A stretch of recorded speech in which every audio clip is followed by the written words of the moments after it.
Olá pessoal, bem-vindos ao programa Saber Além da Vida. Hoje nós debateremos o tema Dramas Existenciais com as perguntas dos nossos telespectadores. Sejam muito bem-vindos. Eu sou Geraldo Lemos Neto, estou aqui com João Pedro Prado. Então hoje nós vamos ter essa conversa bastante interessante, bastante importante sobre esses momentos tão desafiadores, tão icônicos, tão significativos nas nossas vidas que podem realmente significar dramas bastante profundos com os quais todos nós precisamos lidar. Por que coisas ruins acontecem com pessoas boas? Acredito por conta da evolução, né, da pessoa, acaba sendo bom, né? Porque você acaba meio que focando mais e tendo um objetivo melhor. Olha, meu amigo, tudo que nos acontece aqui na vida terrestre é motivo de aprendizado. Todos nós, como espíritos imortais, precisamos adquirir sabedoria e amor. E às vezes, para adquirir mais amor e mais sabedoria, é importante que a gente passe por dificuldades para provar a nossa fé, para conquistar virtudes, por exemplo, como a paciência, como a calma, como o perdão. Então, às vezes, passamos por dramas existenciais que são profundos. Mas, não obstante a dor que muitas vezes nos causam, sempre são motivo de elevação espiritual, se bem aproveitados por nós. É por isso que a gente precisa ter muita sabedoria de viver, muita calma e buscar sempre a espiritualização própria para a gente enfrentar todo tipo de problema. Não significa que a pessoa que está sofrendo, que está com uma dor muito grande, que ela é ruim, absolutamente, de jeito nenhum. A Terra é um mundo de provas e de expiações. Provas quando nós escolhemos determinado tipo de dificuldade para aprender a vencê-las. E expiações significam o quê? Significam aquelas dificuldades que em vidas passadas nós fizemos aos outros e que nós mesmos, antes de reencarnar, pedimos para vivenciá-las aqui na Terra, na outra ponta, para sentir na própria pele o mal que nós causamos aos outros e assim compreender com maior amplitude a nossa própria reforma interior e o quanto nós precisamos melhorar para seguir avante. Olha, meu irmão, eu acho muito importante isso que o Geraldinho colocou e é extremamente importante aqui nessa nossa conversa nós termos muito cuidado com esse juízo de valor num assunto como esse. Coisas ruins, pessoas boas. No final das contas, só Deus conhece o coração de cada um. Nós precisamos confiar que a sabedoria divina traz para todos nós exatamente aquilo de que nós precisamos. Quando nós pensamos em um espírito como Maria Santíssima aqui na Terra, quando nós pensamos que a mãe do Cristo de Deus, o mais perfeito que já pisou aqui na Terra, a luz do mundo, o pão da vida, essa mulher, Maria Santíssima, precisou ver o seu filho naquela cruz e viu ali o filho perecer, ser torturado e morrer diante dos seus olhos. E Maria, naquele momento extremo, isso está muito bem relatado nos evangelhos, quando ela percebe que Jesus de fato havia morrido, o que ela diz? Essas palavras maravilhosas: Senhor, eis aqui a tua serva, cumpra-se em mim conforme a tua vontade. Então, esse exemplo de Maria Santíssima é muito significativo para todos nós, para nós aprendermos a reconhecer que a vontade de Deus é soberana. Dentro do contexto do espiritismo cristão, há um livro maravilhoso psicografado por Chico Xavier intitulado O Consolador. Nesse livro, na questão 186, nós temos uma resposta maravilhosa do Espírito Emmanuel que foi psicografada pelo Chico. E ele diz para todos nós: o verdadeiro discípulo da verdade evangélica não pode cogitar do acaso, porque o acaso não existe. Então, dentro dessa sabedoria divina maravilhosa, todos nós estamos passando no espaço e no tempo exatamente por aquilo de que os nossos espíritos precisam para estarem mais puros, para estarem mais etéreos, mais próximos de Deus. As tragédias têm alguma relação espiritual? Na minha família aconteceu uma tragédia muito difícil de lidar e a gente acredita que esse acontecimento ocorreu por conta de alguma coisa que aconteceu no passado e que outras pessoas da minha família ocasionaram de alguma forma essa tragédia que aconteceu agora no presente. De fato, a própria nossa irmã respondeu a pergunta que ela formulou. Ela está com a razão. É natural que ocorram desavenças em família, é natural que ocorram dificuldades, porque a família aqui na face da Terra é aquele núcleo que nós escolhemos para o nosso próprio reajuste espiritual. Nem sempre nós vamos ter familiares que nos amam incondicionadamente. Às vezes vamos encontrar no ambiente do próprio lar aqueles mesmos espíritos que no passado foram nossos inimigos, ou o contrário, que nós agimos com eles de forma ruim. Então, para vencermos essas antipatias, para vencermos essas disputas, às vezes inglórias, que já ocorreram em outras vidas, a bondade divina nos permite a reencarnação em família, para que a gente possa burilar os nossos laços afetivos e quem sabe daí, depois de alguns anos ou muitos anos, surja um amor genuíno, se não aquele amor perfeito, mas pelo menos uma simpatia que comece a gerar em nossos espíritos um respeito maior por aquelas pessoas. Às vezes acontece que alguns integrantes dessa mesma família, em reajuste espiritual, não suportam o peso dessas lembranças infelizes e as tragédias voltam a acontecer. Então, é preciso meditar. O que podemos fazer para evitar tragédias familiares? A resposta vai estar em Jesus. Jesus é o caminho, a verdade e a vida, e ninguém vai ao Pai senão por Ele. Então vamos buscar o Evangelho de Jesus, vamos buscar a paciência, o perdão das ofensas. O próprio Cristo nos recomenda perdoar todas as ofensas, não 7 vezes, mas 70 vezes 7 vezes. Isso é um medicamento da alma, que vai evitar, muitas vezes, um homicídio, um suicídio, e isso é importante para a nossa própria preservação espiritual. Quando você traz essa perspectiva da sua família, de uma tragédia, eu acho que precisa haver cuidado nesse sentido de houve um erro num determinado passado e esse erro vai sempre repercutir na mesma moeda, num sentido de olho por olho, dente por dente. Essa não é a perspectiva cristã. Nós não podemos assumir um karma, uma perspectiva de débito do passado de uma forma estanque, de uma forma dura. Como o Geraldinho colocou, todos nós podemos trabalhar para transformar as nossas vidas, para transformar os nossos destinos. Então, pode ser o resultado de uma falta? Pode, mas nós não devemos ficar com uma perspectiva num sentido de crença limitante. Olha, eu fiz algo no passado e agora eu tô com medo porque algo de ruim vai me acontecer. A gente não pode viver assim.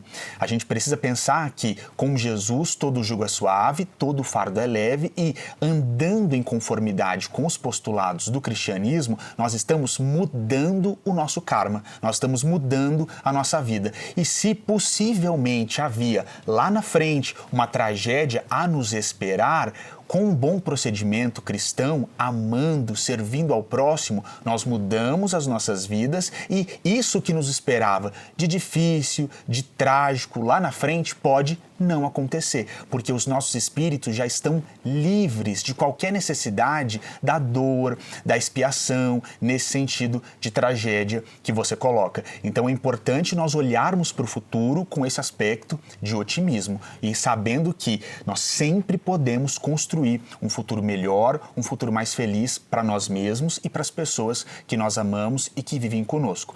Nesse aspecto da família, como o Geraldinho colocou, essa articulação é muito bem pensada por Deus, pela espiritualidade superior. Então ninguém vai encarnar com o pai, com a mãe, ao acaso. Absolutamente isso não ocorre. Agora, é muito comum que dentro do seio da própria família existam ali desavenças do passado, crimes do passado, dificuldades acerbas de passados longínquos. Então, dentro desse cenário que é bastante desafiador, também a palavra de Jesus, de calma, de paciência, de amor, de perdão, ela é o ingrediente, ela é a receita propriamente de que nós precisamos para, literalmente, transformar essas relações e podermos todos nós, no âmbito familiar, seguirmos de uma forma mais sublime, com mais amor e sem o risco de ocorrer essa tragédia. Acidentes são coisas do acaso ou escolhas humanas? Se você dirige o carro e você bebe, que é o que acontece nas festas de final de ano, principalmente, é uma escolha. Então não são coisas do acaso. De fato, você tem razão. Quando isso ocorre, com a irresponsabilidade humana, a própria pessoa escolheu o risco. Então esse é um ponto muito delicado, né? Nós temos que entender que nós temos o nosso livre-arbítrio. Como seres humanos, desde quando nós adquirimos a capacidade de pensar continuamente na evolução do espírito imortal, nós recebemos este dom, que é o dom de decidir sobre o nosso destino. E à medida que a gente vai conhecendo mais, que a gente vai estudando mais, que a nossa cultura vai se ampliando, a nossa responsabilidade também vai aumentando, significando que todas as nossas decisões, todas as nossas escolhas vão tendo um peso maior. E tendo um peso maior, tudo aquilo de negativo que a gente assuma para a nossa própria vida terá consequências também mais pesadas. Você deu o exemplo das festas de final de ano, a pessoa que se embebeda, que toma bebida alcoólica mesmo sem poder e vai dirigir um veículo, um carro, uma moto ou qualquer outro tipo de locomoção. E é claro que ela está sujeita a não somente sofrer um acidente e perder a própria vida, como, pior ainda, atacar os outros no sentido de atropelar os outros na rua e fazer com que algumas pessoas até morram por conta da sua inconsequência. Neste caso, não houve essa programação. Nós temos que considerar que ninguém reencarna para matar. Ninguém reencarna para fazer alguma coisa errada ou prejudicar os outros. Jamais. Isso se deve ao nosso livre-arbítrio, às nossas escolhas infelizes, que têm também consequências infelizes. Agora, existe um outro lado de tragédias coletivas, de provações que não estão a nossa, vamos dizer assim, no âmbito do nosso controle. Por exemplo, um terremoto. Ninguém pode prever um terremoto. Ninguém pode prever o dia que um tsunami venha a acontecer no mar e invadir as nossas cidades costeiras. Ou ninguém pode também prever o dia que um meteoro caia numa determinada região e destrua uma cidade, uma nação. Tudo isso são fatos que não dependem da nossa vontade. E neste caso, aí sim, são fatos programados pela inteligência suprema de Deus para determinado fim que se cumpra na Terra, na sua regeneração. Como o Geraldinho colocou muito bem, é importante nós ressaltarmos que o livre-arbítrio é uma realidade que todos nós vivemos. De fato, nós temos o livre-arbítrio. E no Livro dos Espíritos, na questão 780, lá na letra A, nós temos a resposta maravilhosa quando os Espíritos nos esclarecem falando o seguinte: o nosso livre-arbítrio, ele é proporcional ao nosso adiantamento intelectual. Então, à medida que nós avançamos intelectualmente, o nosso livre-arbítrio aumenta e, portanto, portanto, a nossa responsabilidade também aumenta. Então, a gente parte daí. Todos nós aqui na Terra temos o livre-arbítrio. E vale a pena mencionar aquelas palavras do nosso Cristo, porque Jesus nos diz: aquele que não conhecia a vontade do seu Senhor e não a cumpriu, este receberá poucas bastonadas, mas aquele que conhecia a vontade do seu Senhor e não a cumpriu, este receberá muitas bastonadas. O que Jesus está dizendo para nós? Que o livre-arbítrio, ele é proporcional à nossa intelectualidade e é proporcional à nossa responsabilidade. Então, como nós dissemos no início aqui do programa, acaso não existe. Agora, Deus, sendo a inteligência suprema, a causa primária de todas as coisas, como nós temos na questão 1 do Livro dos Espíritos, certamente vai saber posicionar todos os atores da vida para que todos nós recebamos aquilo de que os nossos espíritos precisam. Como você trouxe aí de exemplo, uma pessoa que dentro do seu livre-arbítrio se embriaga, pega um carro, mata outras pessoas, ela está assumindo para si própria uma responsabilidade terrível, porque, como o Geraldinho colocou, não existe determinismo para o mal. Ninguém reencarnou para fazer o mal. Esse irmão ou essa irmã, nesse exemplo, não nasceu para agir dessa forma. Isso não estava no seu planejamento encarnatório. Agora, todos os envolvidos nesse contexto estariam certamente dentro de uma vontade maior, de uma perspectiva mais ampla, e isso é Deus, gente. Então, mesmo que tudo pareça sem ordem, mesmo que as coisas pareçam não fazer sentido, Deus está sempre tomando conta de todos nós. Como Jesus diz para todos nós, mesmo os nossos cabelos estão todos contados. Deus nos conhece profundamente e vai saber nos colocar na vida exatamente no lugar e no tempo de que nós precisamos para cumprir as nossas provas e expiações e poder seguir sem máculas nas nossas consciências. Agora, pessoal, nós vamos ouvir a história muito interessante da Rebeca.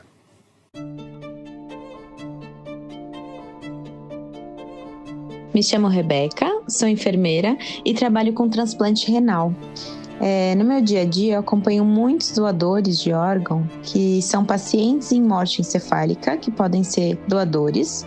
A autorização dessa doação depende 100% da família ou de parentes próximos, esposa, marido. Em algumas situações, a causa da morte é violenta, como, por exemplo, suicídio, ou agressão por briga, ou até mesmo uso de drogas, álcool. E apesar da morte encefálica ser o diagnóstico realmente desse desligamento, o corpo ainda mantém as funções em funcionamento. Então, o corpo ainda funciona, por isso que esse paciente pode ser um doador. E quando a família aceita a doação de órgão, esse paciente se torna um doador e sempre tem um receptor esperando o órgão. E eu já presenciei diversos casos em que o receptor recebeu um órgão proveniente dessas situações complicadas, como suicídio, e esse receptor, essa pessoa que recebeu o órgão, teve muitas complicações no pós-transplante. E eu queria saber se a pessoa que doou o órgão tem alguma influência, principalmente dessas causas mais agressivas de morte. Eu queria saber se tem alguma influência para quem recebe o órgão e se a pessoa que recebeu o órgão, mesmo não sabendo de todo esse histórico de morte, se ela consegue com fé, com positividade, se ela consegue quebrar essa influência desse órgão que foi ofertado para ela. Puxa vida, Rebeca, essa sua resposta e pergunta ao mesmo tempo acerca da sua experiência, não é? Nós estamos falando aqui da sua experiência como enfermeira profissional e que acompanha casos de transplantes. É muito importante essa sua vivência, porque ela vem atestar para nós alguns postulados, algumas afirmações dos espíritos amigos, especialmente através da obra de Chico Xavier, esclarecendo esses pontos para que nosso entendimento seja mais abrangente acerca da morte do corpo físico. Muita gente acha que a morte se dá quando há morte cerebral. E a verdade é que isto não acontece. A morte cerebral é apenas o princípio da desencarnação, da chamada morte do corpo físico. Enquanto o corpo físico ainda está funcionando, o espírito não saiu desse corpo ainda. Portanto, é muito delicada, sim, essa questão dos transplantes. Porque nem todos os espíritos que estão desencarnando, especialmente esses que você fez menção, a que você mencionou aí na sua exposição, nos casos de morte violenta por algum crime ou nos casos de morte por autoextermínio, o que acontece? O espírito não aceita ainda a morte. Ele acha que ele ainda é dono daquele corpo e ele influencia naturalmente os órgãos que ainda estão sob o seu domínio mental. Veja bem, então é muito natural essa experiência que você teve de verificar que os pacientes que receberam esses órgãos tiveram maior probabilidade no resultado da rejeição desses mesmos órgãos. Porque o que acontece, minha gente, é que nós somos um ser integral. Nós não somos nem só espírito, como também não somos só matéria. Nós somos uma integração de espírito e matéria em diversas dimensões. Então nós temos o nosso espírito imortal, que ele é imaterial. Mas da ligação do nosso espírito imortal até o corpo físico, há vários degraus de matéria. E, portanto, a desvinculação da matéria, ou seja, o abandono da matéria pelo fenômeno da morte, se dá de forma bem gradual, bem aos poucos. E é natural que o corpo físico que viveu determinados anos, 30, 40, 50, 60, 80 anos, sob o domínio de uma mente, de um espírito humano, ele ainda busca este mesmo domínio, porque as células são vivas, não é? A obra de Chico Xavier nos esclarece que cada célula do nosso corpo é uma mente rudimentar, aprendendo a viver, sob o domínio da nossa mente superior, como mente humana. Então, nós temos que verificar isso. Aquelas células ali, daquele corpo, daquele órgão que foi transplantado, que se acostumaram a viver sob o domínio de uma mente mais avançada, que é uma mente humana, na hora da desencarnação, do rompimento desses vínculos e transplante para um outro corpo, muitas vezes elas se ressentem e não aceitam o comando dessa nova mente. E aí surge o problema da rejeição física que deve ser vencida. Rebeca, muito interessante o seu relato e nós ficamos muito felizes com esse tipo de observação que corrobora tanto os postulados do espiritismo cristão. De cara, é importante nós fazermos uma diferenciação. Morrer é uma coisa, desencarnar é outra.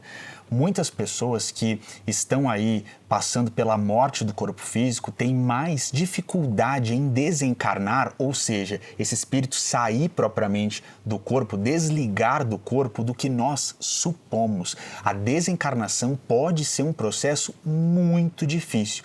Qual que é a grande questão? Quem passou a vida se prendendo vai estar presa também no momento da morte. Quem passou a vida se libertando vai poder experimentar essa libertação no momento da morte. Uma pessoa muito materialista, uma pessoa que nutriu por si mesma um apego gigantesco, ela pode ter uma dificuldade gigantesca no momento da morte. Pelo contrário, uma pessoa que fez a caridade, que amou muito, que se desprendeu dos bens materiais, que passou a vida nesse sentido de cristianismo puro, no momento da morte ela pode experimentar uma libertação quase que imediata. Então, como você observou de uma forma muito bonita e mesmo muito perspicaz, nós entendemos no espiritismo cristão que tudo isso que você colocou é sim plenamente possível. E aí a doação de órgãos, ela vai depender muito de uma abnegação daquele que está doando, ou seja, da atitude mental daquele que está doando e também da recepção mental daquele que está recebendo esses órgãos. Agora, o amor, ele move montanhas. Com o amor, nós podemos superar qualquer dificuldade das nossas vidas. Então vamos pensar assim, se aquele conjunto de células não foi propriamente amada, se essas células não foram amadas pelo seu primeiro, vamos dizer de uma forma didática, pelo seu primeiro dono, elas podem ser amadas por aquele outro dono que vai recebê-las. E esse amor pode trazer para esse conjunto de células muita saúde e mesmo uma receptividade no próprio organismo que talvez essas células nem haviam experimentado num corpo em que elas habitavam previamente. Então, é muito importante que nós lidemos com essa questão da doação de órgãos com muita responsabilidade. Nós aqui não estamos colocando um juízo de valor de certo ou errado na postura de quem quer que seja, mas nós estamos literalmente admitindo todo esse aspecto espiritual faz muita diferença e mais diferença do que nós somos capazes de supor aqui na Terra. A nossa visão e o nosso entendimento, infelizmente, ainda são muito limitados, mas acima de tudo, acima de nós mesmos, está o amor de Deus. Bom, pessoal, a respeito deste assunto, eu queria falar para vocês o que eu ouvi do Chico Xavier. Durante 21 anos, convivi com ele na cidade de Uberaba, indo visitá-lo todos os meses. Para mim foi uma grande alegria. E eu fazia essas perguntas para ele. O que havia nesse momento da doação de órgãos, da recepção do órgão pela outra pessoa, se a doutrina espírita apoiava esse tipo de ação. E ele nos explicava o seguinte: se a pessoa está de fato com um amor fraterno muito grande no momento da doação, essa doação vai ser bem sucedida. Então, o que nós podemos concluir? Que tudo depende da intenção dos doadores. E quanto mais elevada é a intenção do doador, mais bem sucedida será, naturalmente, para aquele que recebe o órgão, a adaptação ao novo instrumento dentro de seu corpo físico. E certamente terá muito tempo de vida. Lá no nosso grupo Espírita Saber Amar, temos uma integrante que está há 14 anos com o coração de outra pessoa que ela recebeu, portanto, há 14 anos atrás. Bom, pessoal, então, para nós finalizarmos o programa de hoje, fica essa nossa mensagem de que nós precisamos reconhecer de que a lei de Jesus de amor para todos nós, ela também significa amor próprio. Então, nós precisamos amar os nossos corpos, cuidar dos nossos corpos, amar as nossas células num sentido de pureza, de leveza e principalmente de libertação. Muitas vezes aqui na Terra, o que a gente pensa que é amor próprio pode ser vaidade, egoísmo, pode ser orgulho, e isso tudo prende a pessoa ao próprio corpo e pode significar, no momento da desencarnação, bastante dificuldade. Já o amor, de forma livre e desinteressada, certamente vai significar para todos nós muita felicidade no momento em que nós estivermos nos despedindo aqui da Terra. Então, até a próxima, pessoal. Fiquem com Deus.